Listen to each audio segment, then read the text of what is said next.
Hello everyone, I am Vishali. आज ये discuss करेंगे पार्ट ए, पार्ट बी या पार्ट सी। कौन सा पार्ट किस तरीके से एग्ज़ाम में आपको करना है, इसको ध्यान रखिएगा, ठीक है। और किस ऑर्डर में आपको करना है। अब कोई बच्चा ऐसा है जो पार्ट ए करना चाह रहा है, पार्ट बी और पार्ट सी, जनरल इस कैटेगरी में चल रहा है कि हम पार्ट ए, पार्ट बी और पार्ट सी लेके चलेंगे।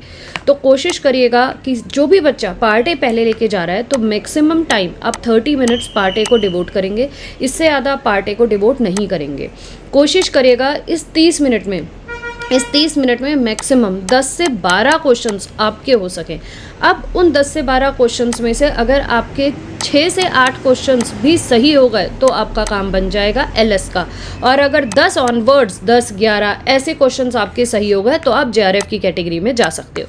एक चीज़ याद रखिएगा, जितने नंबर ऑफ क्वेश्चंस आप इंक्रीज करेंगे तो आप जेआरएफ क्वालिफाई करने के उतने ही ईजिली स्मूथ स्कोर प्राप्त कर पाएंगे। और जितना आप लोग कम नंबर ऑफ क्वेश्चंस करेंगे तो एलएस तक पहुँचेंगे, या और कम होंगे तो शायद कुछ भी नहीं होगा। तो कोशिश करिएगा कि मैक्सिमम नंबर ऑफ क्वेश्चंस को आपको अप्रोच करना है। कितने टोटल क्वेश्चंस होने चाहिए वो भी मैं आपको बता दूंगी। तो जो भी बच्चे 6 से 8 क्वेश्चंस कर रहे हैं तो एलएस की कैटेगरी में, जो भी बच्चे 10 से 12 क्वेश्चंस कर रहे हैं तो जेआरएफ की कैटेगरी में मैं अनरिजर्व लेके चल रही हूँ। उस हिसाब से आप ओबीसी के हैं, एससी एसटी के हैं तो आप अपना बना सकते हैं। 30 मिनट में कोशिश करेगा तो आपकी स्पीड भी उसी तरीके से होनी चाहिए, ठीक है। अगर 30 मिनट में 6 क्वेश्चन हो रहे हैं, 7 क्वेश्चन हो रहे हैं तो आप उस हिसाब से आगे के पार्ट बी और पार्ट सी में नंबर ऑफ क्वेश्चंस थोड़े इंक्रीज कर लीजिएगा। अब बात करें पार्ट बी से रिलेटेड। अगर आप पार्ट बी में क्वेश्चंस को दे रहे हैं तो पहले आधा घंटा आपने यहाँ पे दिया। कोशिश करिए पार्ट बी में आप अराउंड 45 to 50 मिनट्स आप यहाँ पे डिवोट करेंगे, ठीक है। तो आपका 1.5 घंटा यहाँ पे चला जाएगा, आधा घंटा वो, और अगर 50 से 60 मिनट ये तो 1.5 घंटा। तो हम करीबन 50 मिनट कोशिश करेंगे, 50 मिनट कोशिश करेंगे पार्ट बी में देने की। पार्ट बी में आपको कोशिश करना है करीबन 13 से 14 क्वेश्चंस करने, जो कि जेआरएफ कैटेगरी के लिए ट्राई कर रहे हैं अनरिजर्व में। इसके बियॉन्ड हैं तो बहुत अच्छी बात है। या फिर आप इसमें 10 क्वेश्चंस, 9 से 10 क्वेश्चंस करेंगे तो आप एलएस की कैटेगरी में आसानी से आ सकते हैं। क्लियर। अब बात करते हैं पार्ट सी के लिए।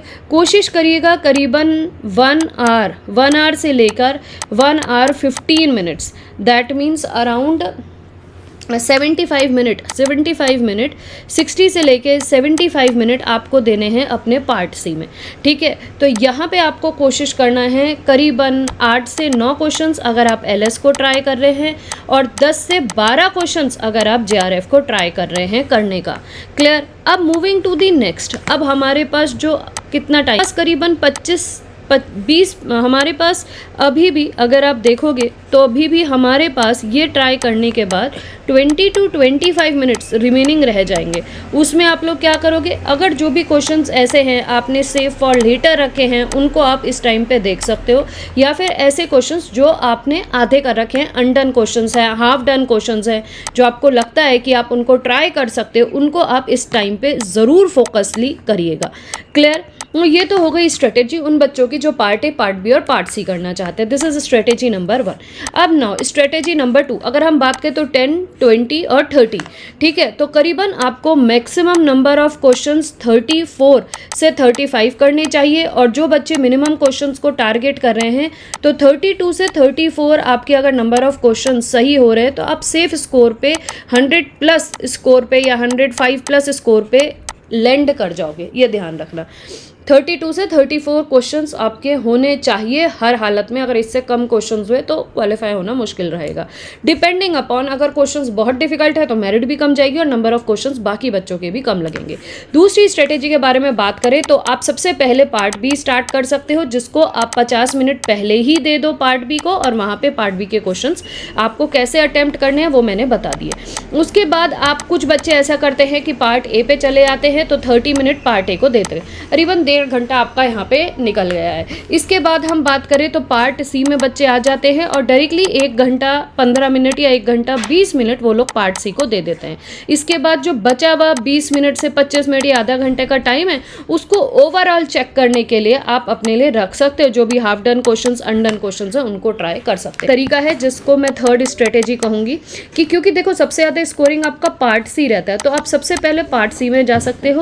पार्ट सी में करीबन 12 क्वेश्चंस अगर आपने पहली बार में कर लिए तो ये वो क्वेश्चंस होने चाहिए जो बिल्कुल इजी लेवल के और मॉडरेट लेवल के क्वेश्चंस होने चाहिए। इनको करने के बाद you have to move to part A, ताकि थोड़े से क्विक जितने 8-10 क्वेश्चंस आपको उठाने हैं वो 8-10 क्वेश्चंस आपने उठा लिए पार्ट ए से, और इसके बाद सेम यहाँ पे 1 घंटा 20 मिनट या 15 मिनट आपने पार्ट सी को दे दिया। इसके बाद दूसरा आप पार्ट ए में जाओगे, पार्ट ए में जाने के बाद आपने आधा घंटा दिया, तो आपका करीबन 2 घंटा यहाँ ऑक्यूपाई हो चुका है। इसके बाद आप डायरेक्टली पार्ट बी में जाओगे, पार्ट बी में आप 50 मिनट दोगे। अब जब आप ये वाला पैटर्न फॉलो करते हो ना, तो आपके पास सिर्फ 15 ही मिनट रह जाता है ओवरऑल हाफ डन क्वेश्चंस को करने के लिए। तो कोशिश करिएगा, अगर पार्ट सी में जा रहे हैं, फिर पार्ट ए में जा रहे हैं और पार्ट बी में जा रहे हैं, तो टाइम रेस्ट्रिक्शन बहुत ज़्यादा टाइट, बिल्कुल जो सोच के गए उसी हिसाब से करिएगा।